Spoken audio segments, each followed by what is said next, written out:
大专毕业3年的00后女孩，现在的生活都过得怎么样了？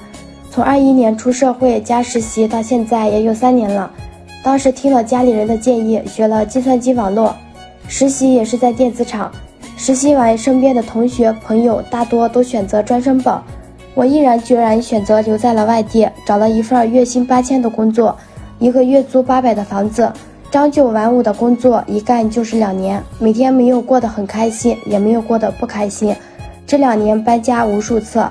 半个月前我选择了辞职，不是因为也不想努力了，而是想着改变一下自己。因为我知道打工永远只能解决温饱，想从本质上改变自己的生活，那就只能选择创业，自己给自己打工，时间自由，地点自由。可能在身边朋友同学看来，我现在的生活过得没有他们的精彩，